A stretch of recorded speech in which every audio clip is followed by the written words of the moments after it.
Hello students, आपका आज का टॉपिक है वैद्युत धारिता चैप्टर में कि किसी चालक की वैद्युत स्थितिज ऊर्जा के लिए सूत्र स्थापित करना है। देख लीजिए आप, किसी चालक की आवेशित चालक की स्थितिज ऊर्जा। अब आवेशित चालक की स्थितिज ऊर्जा होती क्या है? देखिए, चालक अर्थात कंडक्टर, कोई कंडक्टर है, पहले उसमें आवेश बिल्कुल नहीं है, निरावेशित है, उसमें कोई चार्ज हमने नहीं दे रखा है। अब उसे हमने कुछ चार्ज देना है,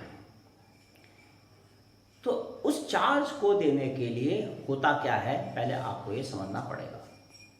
देखिए, प्रारंभ में अगर कंडक्टर में कोई आवेश नहीं है तो समझ लीजिए उसका विभव शून्य है, उसका विभव जीरो है। उसका विभव जीरो क्यों है भाई? अरे भाई, विभव होता क्या है? एकांक आवेश को अनंत से किसी बिंदु तक लाने में किया गया कार्य होता है ना, यानी कि कार्य होता है जो कि आवेश को उस चालक तक लाने में किया जाएगा। तो जब उस पर आवेश ही नहीं है तो उसका विभव कितना हो गया? शून्य। लेकिन अब आपने उसको माना थोड़ा सा आवेश दे दिया। जब आप उसको थोड़ा आवेश देंगे तो अब उसमें विभव आ जाएगा और उसमें आवेश भी आ जाएगा। बिल्कुल एक मामूली सी बात है कि भाई अब चालक में आवेश आ चुका है। अब आपको उस चालक को और अधिक आवेश देना है।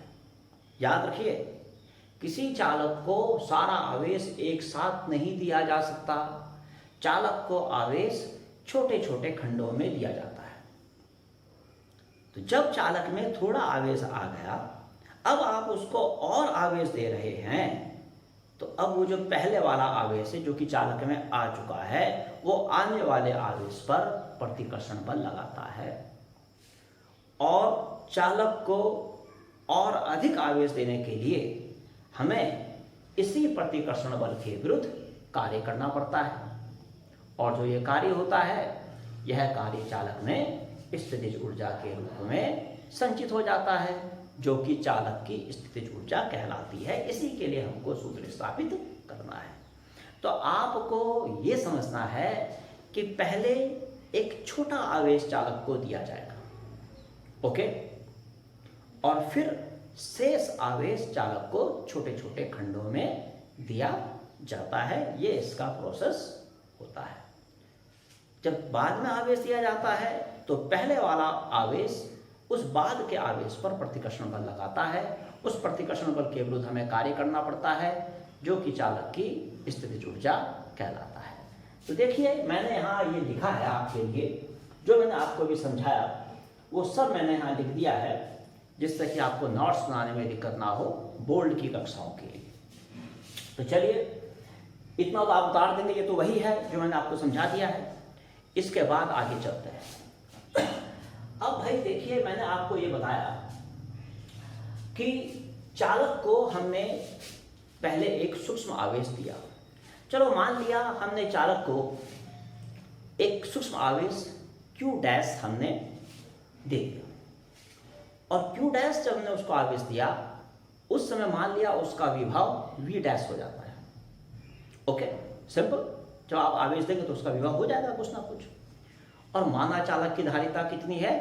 C है। इसे डैश डैश मत मानना।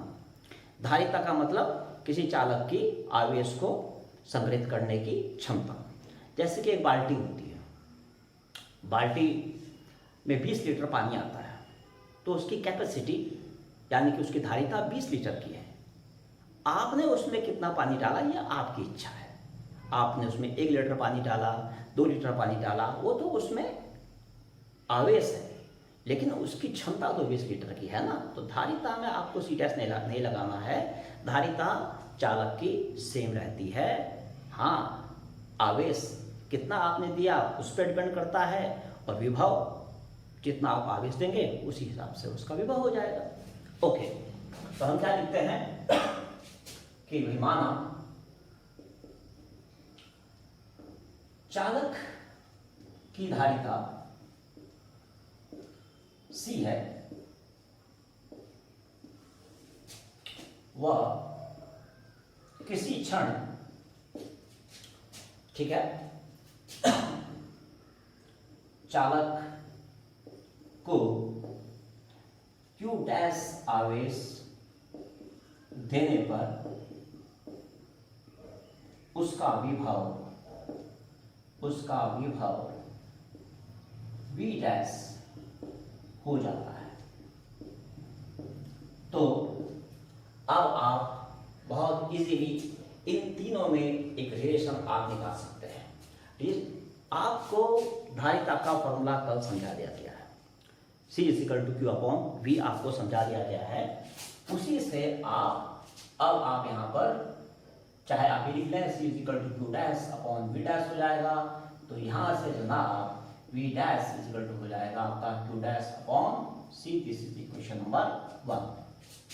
ओके, अब देख लीजिए भाई, अब जो आपका चालक है अब उसका विभव V डैश हो चुका है। अब आपको माना चालक को थोड़ा सा आवेश, सूक्ष्म आवेश देना है। सूक्ष्म आवेश को हम dq मानते हैं, ठीक है।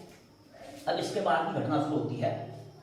माना चालक को dq आवेश देने पर dq आवेश दिया जाता है। अब भाई और dq आवेश देना है। समझ में अपने आप के आ रहा होगा कि जब आपने Q डैश आवेश दिया तो उसका विभव हो गया V डैश, धारिता C थी तो ये संबंध बन गया। अब आपको चालक को थोड़ा सा आवेश और देना है, dq आवेश और देना है, तो इस हेतु किया गया कार्य, इस हेतु किया गया कार्य। अब जब आवेश देना है तो कितना कार्य करना पड़ेगा? अरे बहुत इजी भाई, आपको V = W upon Q formula याद है, तो कार्य W हो जाता है V गुणा Q। तो कार्य जो आपका, क्योंकि आपने dq आवेश दिया है, सूक्ष्म आवेश दिया है, तो कार्य भी सूक्ष्म होगा, उसे हम रिप्रेजेंट करेंगे dW से। ओके, और ये होगा V × Q। V यानी कि उस समय इसकी विभव कितना है? V डैश है, और इंटू Q यानी कि जो आपने उसको आवेश देना है D। ओके, बिल्कुल इजी, बहुत आसान लग रहा होगा आपको ये। तो यहां से dW = आ जाएगा Q dash upon C × dQ। That is equation number 2। Okay, अब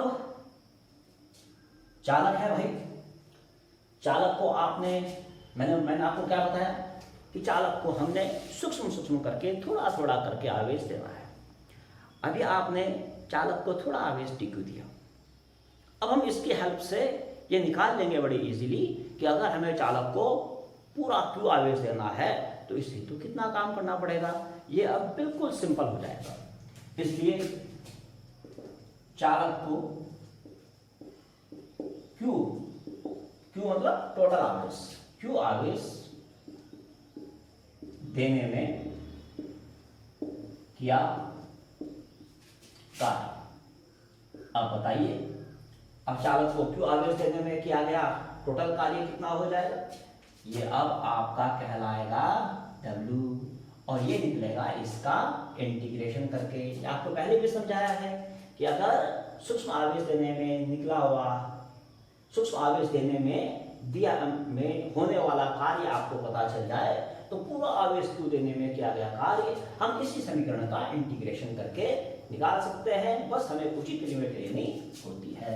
तो W हो जाएगा इंटीग्रेशन ऑफ dW, और लिमिट कहां से कहां तक? लिमिट पहले आवेश कितना था? 0, लास्ट में आवेश कितना हो रहा है? Q। बस इतना इजी। और is equal to integration 0 to Q, इसकी जगह वैल्यू रख लीजिए आप, Q डैश अपॉन C हो गया आपका dQ। क्लियर? अब हम इसको बड़ी आसानी से सॉल्व कर सकते हैं। इसे सॉल्व करने में तो कोई भी प्रॉब्लम नहीं है। तो W हो जाएगा आपका, मुझे लगता है कि यहीं तक आ पाएगा आपके वीडियो में, तो इसको यहीं तक करते हैं। W हो जाएगा आपका, इसे सॉल्व करते हैं। 1/c भाग आ गया भाई, और q डैश का जब आप इंटीग्रेशन करेंगे तो आपको पता है ना कितना आएगा, q dash square upon 2, limit 0 to q या आपके ऊपर पहुंच जाएगी। ये इंटीग्रेशन करना तो मैं आपको बार बार समझा चुका हूं। अब इसके बाद आप पहले इसको उतारिए, उसके बाद मैं इसको मिटाता हूं और बाकी काम में आप ऊपर करेंगे। तो आप तब तक इसको जरा उतारिए फटाफट आप इसको।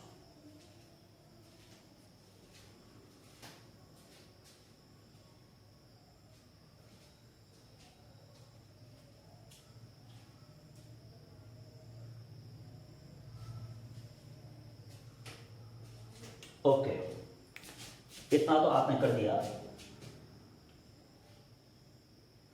तो इसके पश्चात इसे हटा देते हैं, आपने उतार दिया होगा, और यहां पर हम शेष डेरिवेशन करते हैं।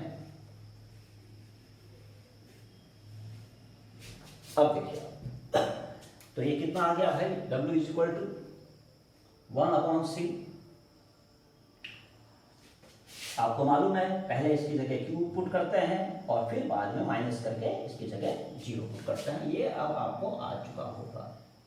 अब मैं बार बार क्यों बताता हूँ, मैं बार बार इसलिए बताता हूँ क्योंकि बहुत सारे बच्चे बायो ग्रुप के होते हैं, और जो बायो ग्रुप के बच्चे होते हैं उनको थोड़ा सा मैथ नहीं सिखाई जाती है, तो उनके लिए हम ये बातें बताते हैं। तो अगर आपको मालूम है तो बहुत अच्छी बात है, नहीं मालूम है तो आप समझ लीजिए। तो ये हो गया भाई, चालक को q आवेश देने में कुल कार्य ये निकल चुका है। जो ये कार्य है, यही कार्य चालक में वैद्युत स्थितिज ऊर्जा के रूप में संचित हो जाता है। हम यहाँ क्या लिखेंगे कि यह ही कार्य चालक में वैद्युत स्थितिज ऊर्जा के रूप में संचित हो जाता है। ठीक है, और फिर उसको क्या बोलेंगे, u। तो u इज इक्वल टू हो जाएगा 1/2 q स्क्वायर अपॉन c। ये आपका वैद्युत स्थितिज ऊर्जा के लिए एक सूत्र आपका बन गया। इसके और सूत्र भी इसके इजीली निकल सकते हैं, उसमें कोई बहुत बड़ी बात नहीं है। आपको c is equal to q upon v मालूम है, तो आपको मालूम है q is equal to cv होता है, because q is equal to cv, therefore u is equal to हो जाएगा 1/2। इसकी जगह लिखेंगे c square v square upon c, c से c कैंसिल, तो u इज इक्वल टू हो जाएगा 1/2 cv स्क्वायर। एक आपका ये फॉर्मूला बन जाएगा। और फॉर्मूले भी बना सकते हैं हम, यहाँ से c को हटा करके q की फॉर्म में भी फॉर्मूला बना सकते हैं, q और v की फॉर्म में, because c is equal to होता है q अपॉन v। आपने देखा यहाँ पर c is equal to q upon v, तो आप इसको रख लीजिए। तो u इज इक्वल टू हो जाएगा 1/2 c की जगह q अपॉन v और इंटू वी स्क्वायर, वी से भी कैंसिल, तो u इज इक्वल टू हो गया हाफ q v। तो ये इसका आपका नेक्स्ट फॉर्मूला बन गया। ओके, तो इस तरीके से आपने देखा कि भाई u के 3 फॉर्मूले आपके पास बन जाते हैं। तो कौन कौन से फॉर्मूले बने, 1/2 q स्क्वायर अपॉन c 1, और भाई 1/2 cv स्क्वायर 2, और 1/2 qv 3। ये 3 फॉर्मूले आपके बन गए। तो अब आप इसको पूरा उतारिए, फिर अब हम इस पे आधारित एक छोटा सा न्यूमेरिकल लेते हैं। बस बिल्कुल क्षण भर में आप उसे कर देंगे और एकदम से समझेंगे आप उसे। चलिए उतारिए इसको।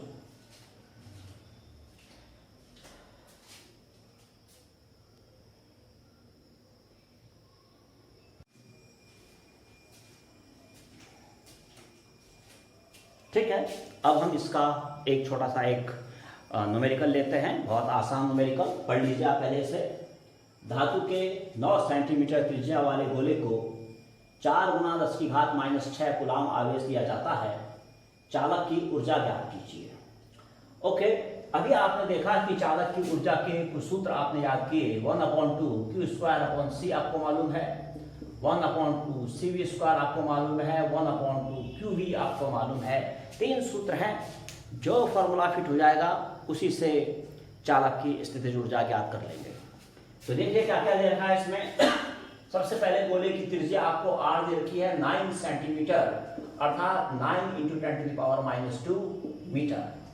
आवेश आपको दे रखा है q 4 × 10⁻⁶ कूलम। ओके, और आपको ऊर्जा इट मीन्स आपको फाइंड आउट करना है। तो आप अगर ये फॉर्मूले देखें तो इसमें किसी भी फॉर्मूले में R का यूज नहीं है और C का यूज दो जगह है, एक जगह V का यूज है, विभव का। तो विभव फिलहाल इसमें से ज्ञात नहीं हो पाएगा डायरेक्ट, लेकिन हम इन दोनों में विभव ज्ञात नहीं हो पाएगा तो भाई बड़े आसानी से हम ये वाला फॉर्मूला लगा लेंगे। अब आप बोलोगे कि इसमें तो सी है, सी कैसे ज्ञात करें, सी का मतलब धारिता, धारिता कैसे ज्ञात करें। अरे भाई धारिता का कल ही तो फॉर्मूला मैंने आपको बताया था कि किसी विलगित गोलीय चालक की धारिता C=4πε0 R होती है, कल बताया था। तो उस फॉर्मूले से पहले धारिता निकाली जाएगी और तब जब धारिता निकल जाएगी तब हम इस फॉर्मूले में उस धारिता के मान को रखेंगे और चालक की ऊर्जा ज्ञात कर लेंगे। तो 4πε0 की वैल्यू 1/9 × 10⁻⁹ होती है। R आपका 9 × 10⁻⁻2 आपको दे रखा है। 9 से 9 कैंसिल हो जाएगा, इसे ऊपर ले जाएंगे तो 10⁻11 फैराड ये धारिता आ जाएगी। ओके, धारिता आपकी ज्ञात हो चुकी है। अब आप चालक की ऊर्जा निकाल लीजिए। अब चालक की ऊर्जा निकालने के लिए क्या करें, U = 1/2 Q² फॉर्मूला लगाइए आप।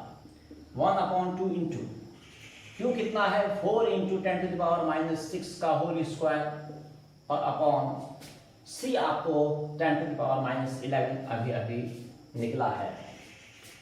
इजीली सॉल्व कर देंगे अब आप इसे। 1/2 इंटू 16 × 10⁻12 अपॉन 10⁻11, 2 से 8 टाइम्स कट, 8 × 10⁻12 और प्लस 11 10⁻⁻1। Okay, it means 0.8। तो आपका 0.8 जूल जो है ये आपकी आंसर इसमें आ जाएगा। क्लियर, इजी लगा क्वेश्चन? तो ऐसे आपको और न्यूमेरिकल भी ट्राई करना है।